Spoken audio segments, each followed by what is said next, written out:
Hola, estimados alumnos de la asignatura de Fundamentos y Currículum de la Educación Física en Primaria.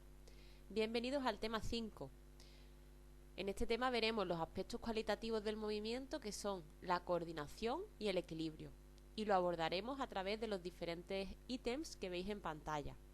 En primer lugar veremos una introducción y la conceptualización genérica de estas capacidades, de estos términos, y luego abordaremos cada uno de los ítems por separado. Comenzando por la coordinación, veremos qué es la coordinación, qué características tiene, qué tipos de coordinación hay y qué clasificaciones existen, así como cuáles son sus factores condicionantes y cómo evoluciona y debemos de trabajarla y desarrollarla en primaria. Después haremos lo mismo con el equilibrio. Veremos qué es el equilibrio y qué características tiene, qué tipos de equilibrio existen y cómo se clasifica, qué factores lo condicionan y cómo evoluciona y se desarrolla, para finalizar viendo algunas actividades y recursos para trabajarlo. Ya sabéis que podéis parar la reproducción del vídeo en cualquier momento, deteneros para leer tranquilamente las diapositivas y anotar todo aquello que consideréis necesario para completar vuestros apuntes. Para Zagalaz, Cachón y Lara, tanto el equilibrio como la coordinación son capacidades coordinativas y complementarias, pues complementan a las capacidades físicas básicas, que son las capacidades también perceptivo-motrices, y hacen los movimientos y los gestos deportivos más ordenados y eficientes. Tanto las capacidades perceptivo-motrices como las coordinativas, es decir, las básicas y las complementarias, son la base de toda la motricidad de los niños y constituyen también la base de las habilidades motrices básicas, genéricas y específicas que veremos en el siguiente tema.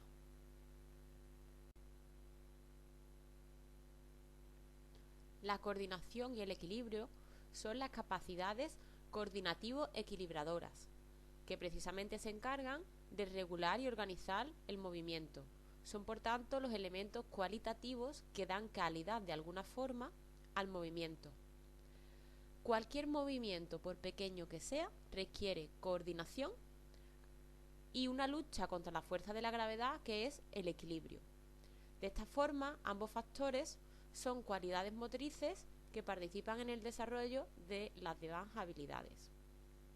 La coordinación y el equilibrio se complementan y forman parte de los elementos básicos de la motricidad humana. De hecho, cualquier comportamiento motriz requiere de estos dos factores.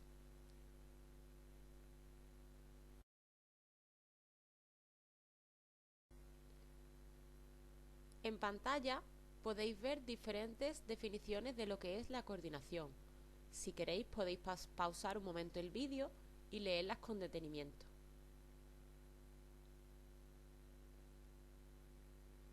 La coordinación supone una interacción, una relación entre el sistema nervioso central y la musculatura, que permite la ejecución del movimiento.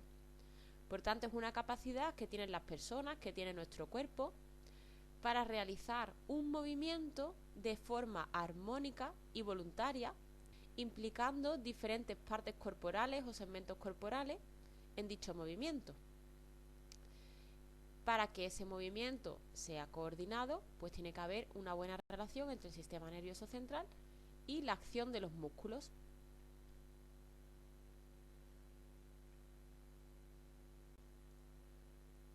Precisamente esa sincronización entre el sistema nervioso central y la musculatura esquelética propia de lo que es la coordinación se puede visualizar en un gesto concreto, en un gesto motor, cuando se realiza de manera fácil, con apenas un gasto energético, de forma natural y con una velocidad específica, a un ritmo concreto.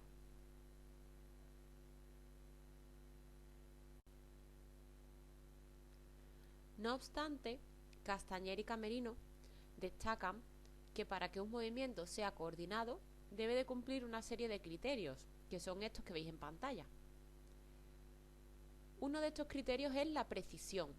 La precisión supone que el movimiento coordinado debe hacerse a una velocidad y mantener una dirección adecuadas, hay que ir ajustando poco a poco cada movimiento según el objetivo que se pretenda. Por ejemplo, en las fotos que veis en la parte inferior de la pantalla, la gimnasta que está apoyándose contra el potro necesita una gran precisión para calcular exactamente dónde va a colocar las manos. Igualmente, la gimnasta que está a punto de agarrarse a la barra necesita ser muy precisa para agarrarse exactamente en la barra y donde debe. Otro de estos criterios es la eficacia. Un buen movimiento coordinado es eficaz, es decir, requiere de un buen nivel de ejecución y resultados técnicos concretos, como es el caso de la ejecución de estas dos gimnastas. También es económico, es decir, el movimiento coordinado utiliza solo la energía necesaria para hacer esa tarea, para hacer ese movimiento. Esto, por ejemplo, es muy importante en deportes de fondo, como por ejemplo en una maratón. El trabajo de la técnica y la coordinación en los movimientos es súper importante para que el gasto energético del deportista sea el mínimo.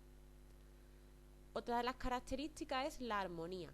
Un movimiento coordinado es armónico, es decir, se alteran la contracción y la relajación muscular perfectamente, sin acciones indeseables y con total sincronía, ¿vale? Hay una total armonía entre la contracción y la relajación muscular que se producen en los movimientos.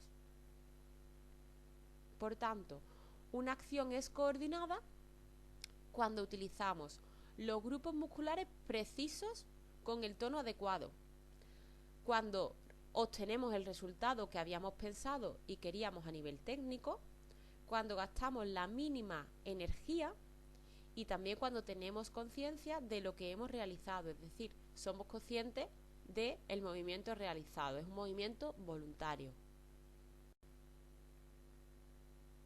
Existen diferentes tipos de coordinación. En pantalla podéis ver la clasificación de coordinación que hacen diferentes autores. Podéis pausarla y leerla atentamente.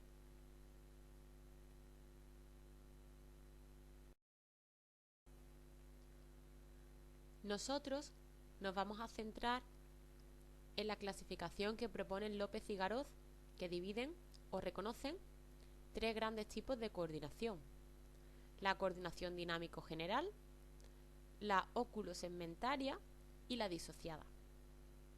Comenzaremos por la coordinación dinámica general. Esta es la coordinación que regula los movimientos globales de nuestro cuerpo y es el soporte motor de todas las habilidades motrices. Esta coordinación está presente en los movimientos que implican la mayor parte de nuestro cuerpo, es decir, en todos los tipos de desplazamientos, de saltos y de giros. Los movimientos generales de nuestro cuerpo a través de este tipo de habilidades implican una coordinación dinámica general. Por ejemplo, cuando corremos o cuando damos un salto, cuando hacemos una voltereta, todos estos movimientos implican este tipo de coordinación, que es muy importante, especialmente hasta los 12 años de edad. Podéis ver los vídeos que están también anexos en el tema, que son precisamente los que aparecen en pantalla, para poneros ejemplos concretos. También podéis guiaros por las fotos que tenéis a la derecha. La niña que está saltando estaría desarrollando este tipo de coordinación. La coordinación óculo-segmentaria es aquella en la que cuando realizamos un movimiento, en este movimiento participa de manera específica las extremidades superiores o inferiores, ¿vale? Este tipo de coordinación se da en aquellos movimientos que implican un ajuste entre el sentido de la vista, de ahí la palabra óculo, y un determinado segmento corporal, que normalmente son las manos o los pies y que manejan un móvil, como puede ser pues una pelota, un globo o algún otro elemento. Este tipo de coordinación es el respaldo de todas las destrezas. Por ejemplo, mantener un globo en el aire golpeándolo con las manos o con los pies sería un ejemplo de este tipo de coordinación. También la chica que está botando la pelota de baloncesto o el chico que está con el balón de fútbol, que puede conducirlo, golpearlo, lanzarlo. Todas esas habilidades que están relacionadas con las manipulaciones, tanto con las manos y los pies, conllevan una coordinación óculo-segmentaria, que podrá ser óculo manual, en el caso de la mano, ojo-mano, y oculopédica en el caso del pie, ojo-pie. Por tanto, todas las actividades que son lanzamientos, recepciones o golpeos con manos y con pies conllevan este tipo de coordinación. Por último, la coordinación disociada es especificada por algunos autores como la responsable del movimiento que realizamos a la vez con grupos musculares diferentes e independientes entre sí y que tienen objetivos diferentes.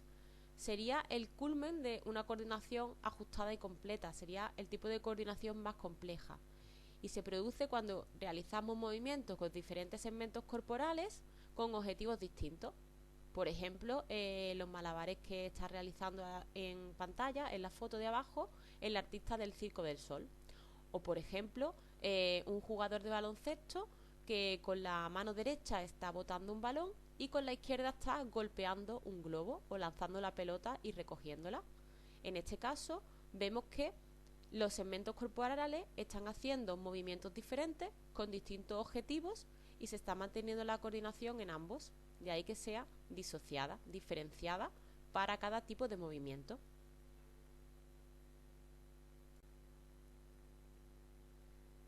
Hay una serie de agentes o de factores que influyen en la dificultad a la hora de coordinar los movimientos y que es interesante conocerlos y tenerlos en cuenta cuando vayamos a diseñar las actividades en relación a la complejidad de las mismas, ya que pueden condicionar las respuestas motrices de nuestros alumnos. Estos factores son los que veis en pantalla. Por ejemplo, influye el nivel de aprendizaje motor y las experiencias previas que haya tenido el alumnado. Por ejemplo, si estos movimientos lo ha realizado previamente o es la primera vez que lo realizan. También el grado de equilibrio necesario. Cuando un movimiento requiere mayor equilibrio, también existe mayor complejidad. La influencia de compañeros y o contrarios. Siempre que existen otros participantes en la actividad, en el movimiento, se requiere mayor dificultad y también es más difícil coordinarse. El uso o el no uso de móviles y las características de los mismos también puede influir a la hora del movimiento. El cansancio y la condición física de los niños, los nervios o la intensidad del esfuerzo, obviamente si están más cansados o los esfuerzos son más intensos, complicarán también realizar la acción de manera coordinada. El número de grupos musculares necesarios para realizar el movimiento. Cuanto más grupos musculares hay implicados, más difícil es coordinar dicho movimiento. La velocidad de la ejecución del movimiento, cuanto más rápido es, también es más complejo. Y por último, otras condiciones externas, como la temperatura, la limitación de espacio, si existe viento, etc.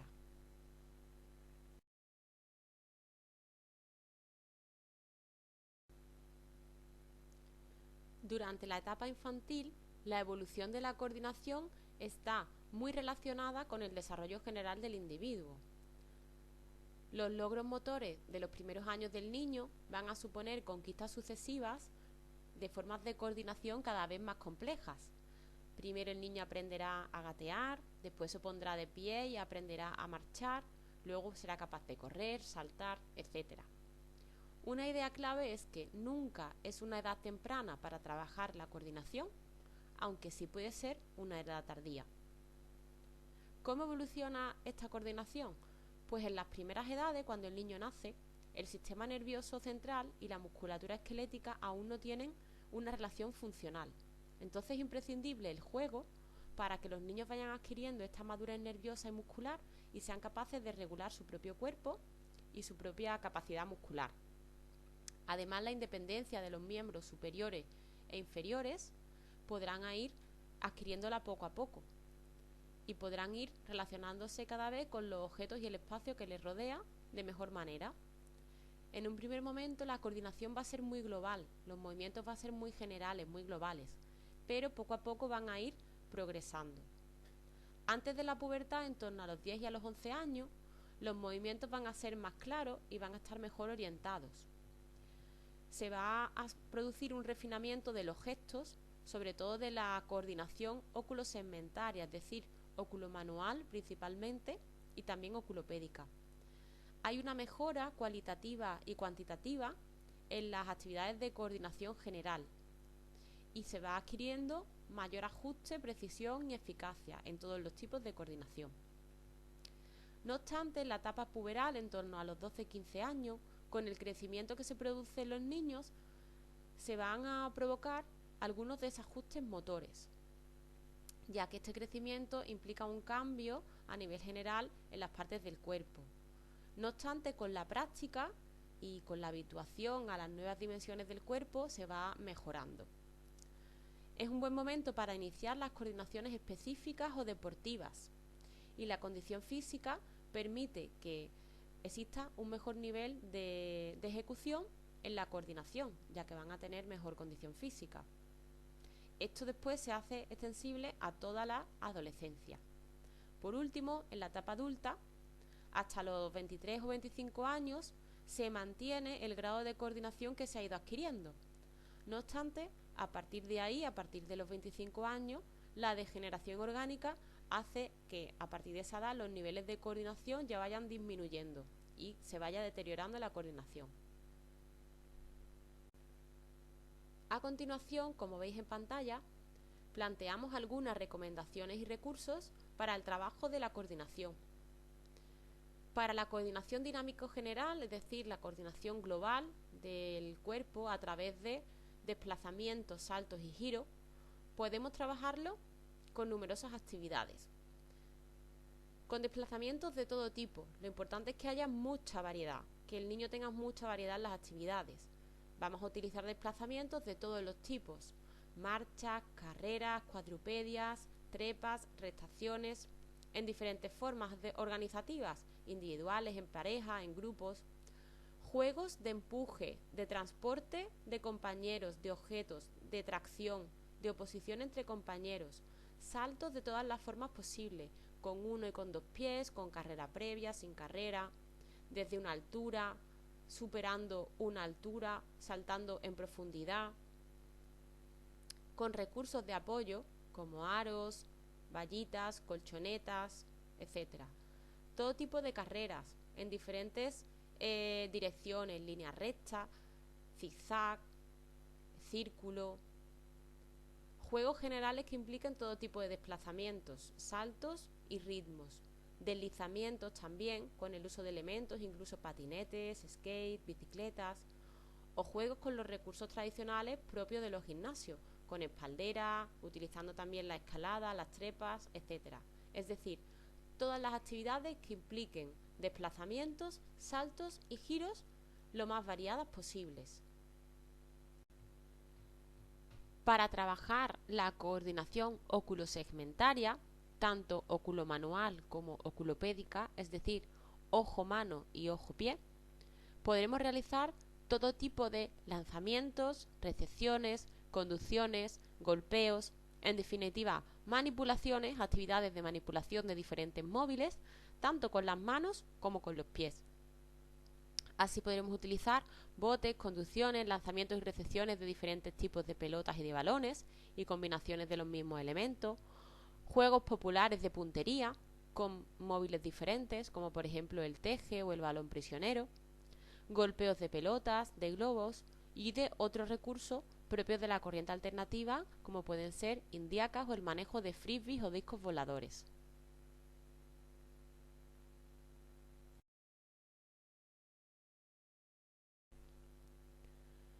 Finalizada así la coordinación, comenzamos con el equilibrio. Vamos a ver exactamente qué entendemos por equilibrio. El equilibrio es la capacidad que tenemos para mantener nuestro cuerpo o alguna parte del cuerpo contra la ley de la gravedad, controlando así nuestro cuerpo en el espacio y siendo capaces de recuperar la postura una vez que ha intervenido un factor que nos produce un desequilibrio o tras una situación de movimiento o de desequilibrio. También es la capacidad de mantener la proyección vertical de nuestro centro de gravedad dentro de la base de sustentación del cuerpo.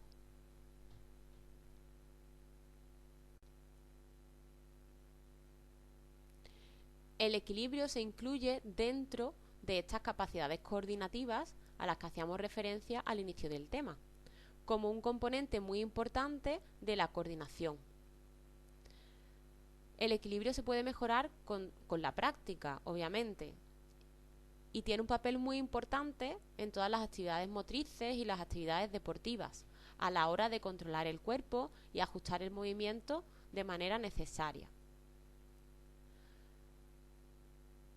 Si el equilibrio es deficiente o el niño no tiene un buen equilibrio, pueden surgir diferentes problemas. Puede existir mayor nivel de rigidez y de tensión en los movimientos, problemas a la hora de recuperar el equilibrio ante diferentes posiciones o también falta de concentración. Tenemos que tener en cuenta que en general nuestra vida es un constante desequilibrio. El simple hecho de caminar supone un desequilibrio constante ante el cual el cuerpo tiene que ir reajustando esa postura, reequilibrando el movimiento para ser capaces de mantener esa posición y realizar la marcha de manera correcta. Lo que ocurre que como esta capacidad para reequilibrarse y equilibrarse está ya tan asumida y tan interiorizada y automatizada, lo realizamos prácticamente de manera inconsciente, pero es un proceso complejo de reequilibración. Según Rigal, vamos a diferenciar dos tipos de equilibrio.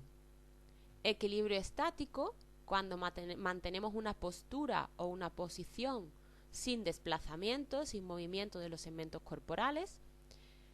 Y equilibrio dinámico, cuando existe un desplazamiento o un movimiento corporal.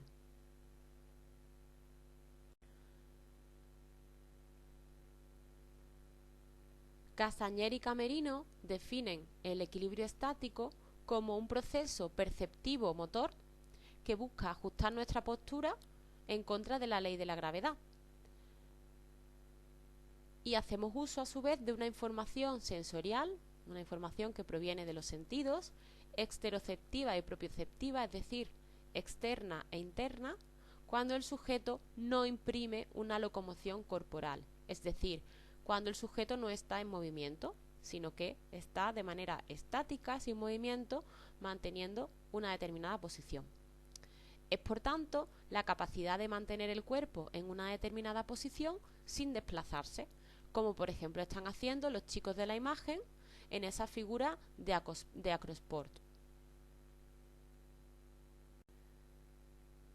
El equilibrio dinámico, sin embargo, según Castañer y Camerino, se produce cuando el centro de gravedad se sale de la verticalidad corporal para realizar un desplazamiento y tras una acción reequilibradora vuelve o regresa dentro de la base de sustentación. Es decir, el equilibrio dinámico se produce cuando realizamos un movimiento, un desplazamiento que produce un desequilibrio. Entonces el cuerpo necesita reajustar esa posición y volver a equilibrarse. El equilibrio dinámico es más complejo que el estático, porque el niño se ve condicionado por aspectos externos que constantemente están actuando sobre él y lo están desequilibrando de alguna manera, como por ejemplo la acción de los compañeros, de los contrarios, móviles. En este caso tienen que prever ese tipo de acciones e iniciar movimientos para compensarlas, incluso antes de que les hayan influido, es decir, antes incluso de que se hayan desequilibrado. ¿Cómo se produce ese proceso de equilibración o de reequilibración? Pues normalmente tiene como dos grandes fases.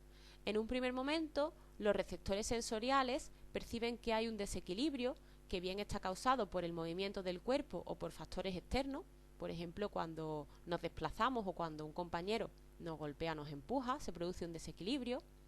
Y entonces a partir de esta información, el sistema nervioso ordena una serie de reacciones reequilibradoras que van orientadas a tener el equilibrio perdido, a recuperar ese equilibrio.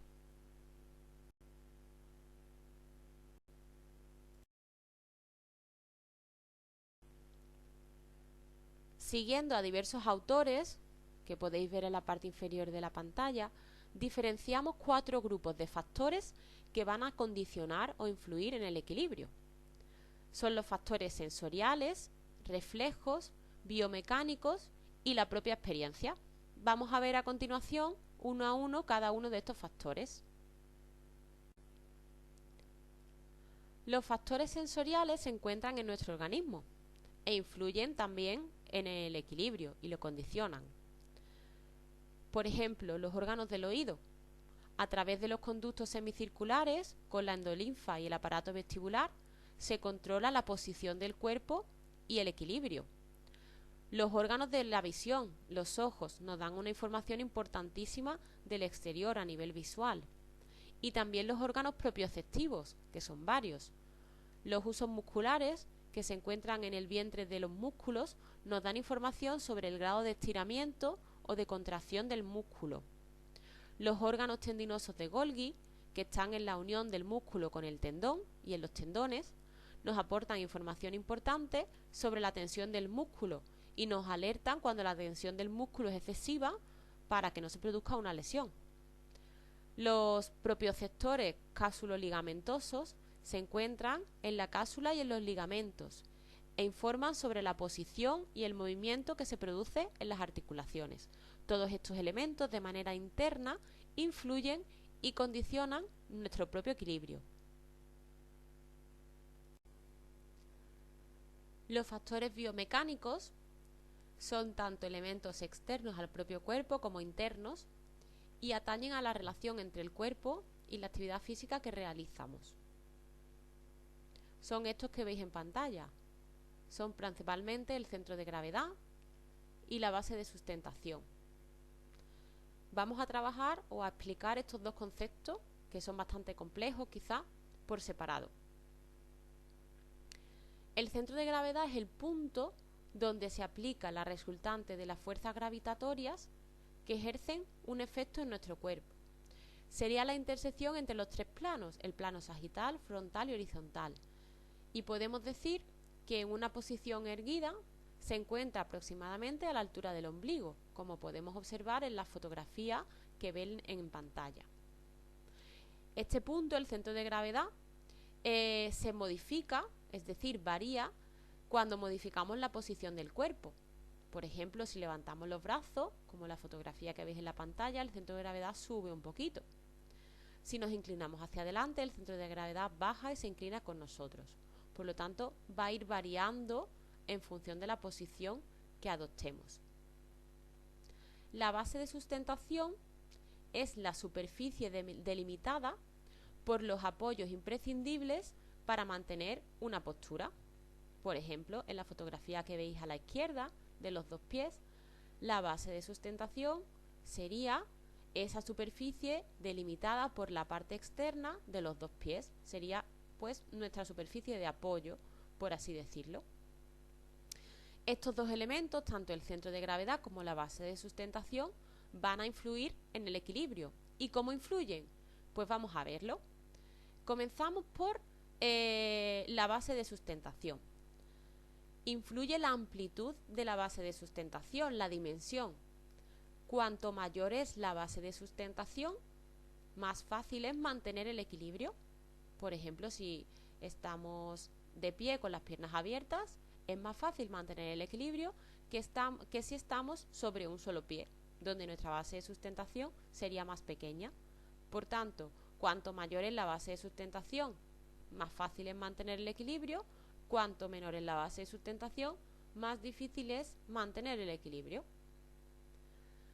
También influye el centro de gravedad, que ya hemos dicho que era esa línea, ese punto imaginario de la unión de las fuerzas gravitatorias que se encuentra más o menos a la altura del ombligo. Pues fijaros, un factor muy importante para el equilibrio es la altura de este centro de gravedad.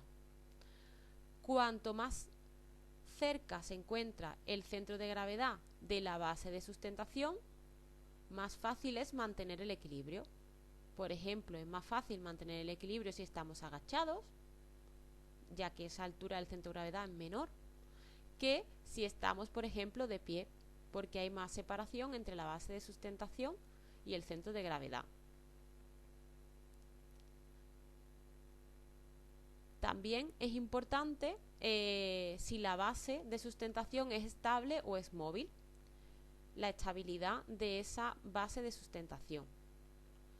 Cuando la base es estable, es más fácil mantener el equilibrio que si estamos hablando de una base móvil.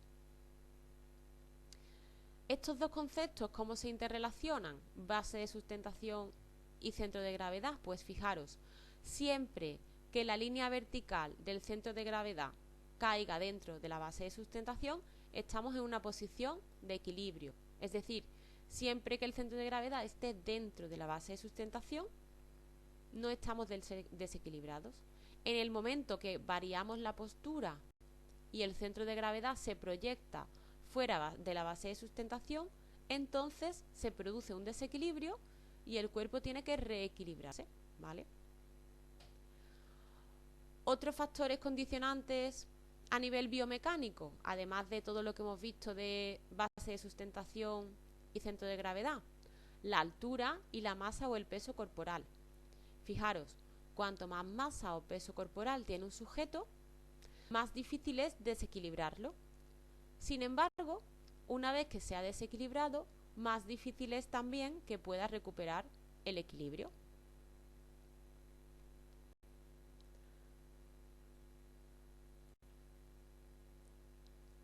Otros factores que condicionan el equilibrio son los reflejos y la experiencia.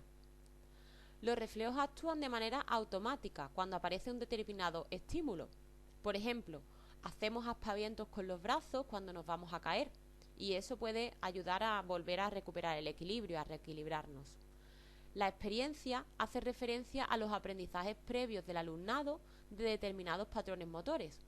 En este caso, el equilibrio está automatizado, con la experiencia se va automatizando y cuesta menos esfuerzo, de manera que se va aumentando la rapidez del gesto. Otro elemento a tener en cuenta es la estabilidad. La estabilidad es la capacidad que tenemos para mantener el equilibrio o para evitar ser desequilibrados. Y es un concepto relativo, no es una característica invariable para un mismo objeto, sino que se puede modificar en un rango desde muy inestable hasta muy estable. Por ejemplo, una gimnasta tiene una posición de mucha inestabilidad cuando se apoya sobre la punta de un solo pie, pero esa misma gimnasta es muy estable si se acuesta en el suelo. De este modo podemos diferenciar distintos tipos de estabilidad. Una estabilidad estable es aquella que necesita una gran fuerza perturbadora para modificar su estado, es decir, necesita una gran fuerza para desequilibrarnos. Todas las posiciones donde el centro de gravedad está muy bajo, como las fotografías de los niños que vemos a cuadrupedia, son posiciones muy estables. Es fácil mantener ese equilibrio y es difícil desestabilizarnos cuando el centro de gravedad está tan bajo. Luego hay posiciones inestables, donde una pequeña fuerza perturbadora puede desequilibrarnos. Por ejemplo, estas posiciones inestables pueden ser cuando la base de sustentación es pequeña, como por ejemplo cuando estamos de puntillas, o por ejemplo estos niños que están caminando sobre un banco, o cuando el centro de gravedad está más elevado, pues igualmente cuando estamos de pie o lo elevamos al máximo posible poniéndonos de puntilla. También hay una estabilidad indiferente. Cuando apliquemos la fuerza que apliquemos, el cuerpo se va a desplazar, pero se mantiene la distancia entre el centro de gravedad y la base de sustentación. Este caso sería, por ejemplo, el caso de la niña que va montando en bicicleta, donde la distancia entre el centro de gravedad y la base de sustentación no varía, o cuando van niños montados en patines o en patinetes. Por último, tenemos la hiperestabilidad, donde, aunque apliquemos una fuerza de una gran magnitud, no se pierde el equilibrio, ya que en estos casos el centro de gravedad está por debajo de la base de sustentación. Este es el caso de los niños que están agarrados a las anillas. La base de sustentación en este caso serían las manos, que están por encima del centro de gravedad, que estaría un poquito más arriba que su ombligo, con lo cual están en una posición hiperestable. Todo esto hemos de tenerlo en cuenta a la hora de plantear actividades para trabajar el equilibrio. Tenemos que saber en qué posición están los niños, si están en una posición más estable o más inestable, para calcular también la dificultad de las actividades.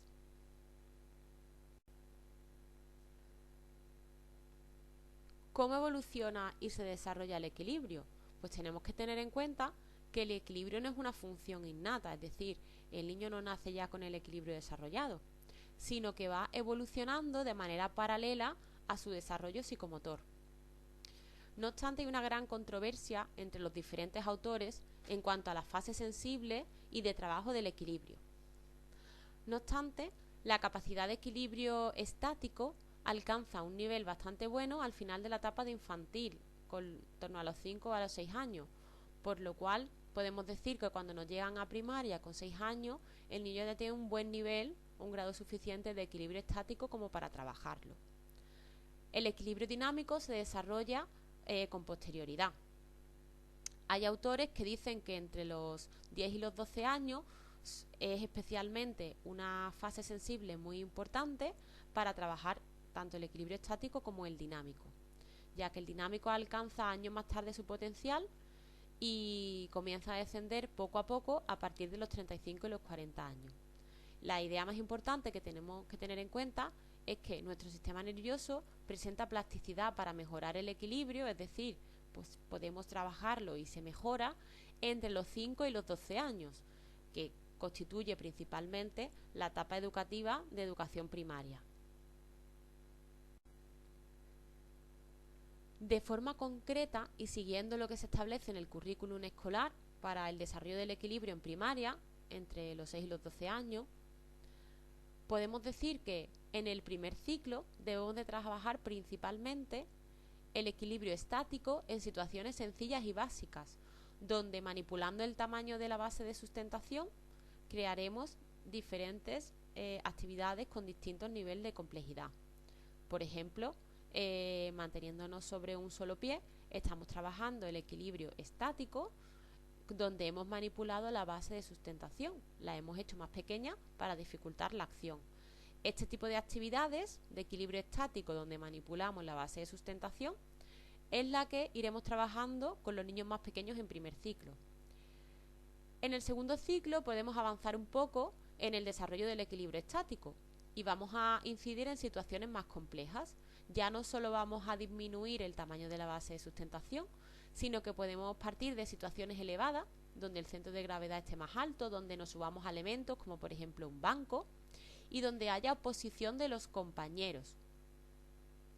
Por ejemplo, dos compañeros que tienen que cruzarse sin desequilibrarse sobre un banco.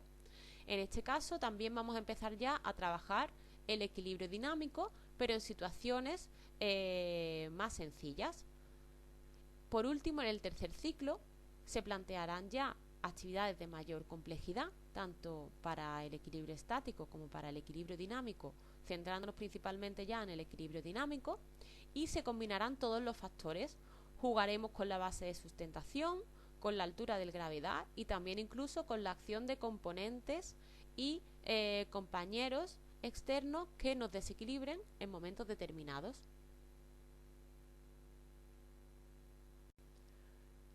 Por último, aquí tenéis algunas actividades o recursos, algunos ejemplos de tareas y de actividades sencillas que nos permiten trabajar los diferentes tipos de equilibrio de manera muy resumida.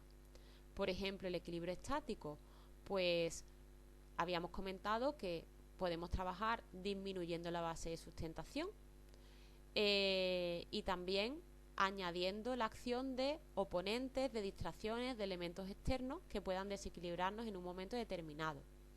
El equilibrio dinámico, pues podemos jugar también con la base de sustentación haciéndola más pequeña, podemos variar la superficie sobre la que nos desplazamos, por ejemplo sobre un barco sueco, sobre una barra de equilibrio, caminando por encima de una cuerda que está en el suelo.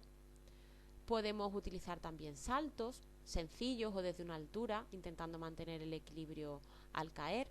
Podemos intentar mantener el control en el aire de diversos objetos o llevar incluso objetos sobre la cabeza y practicar incluso ejercicios con ojos tapados y combinando diferentes factores distractores.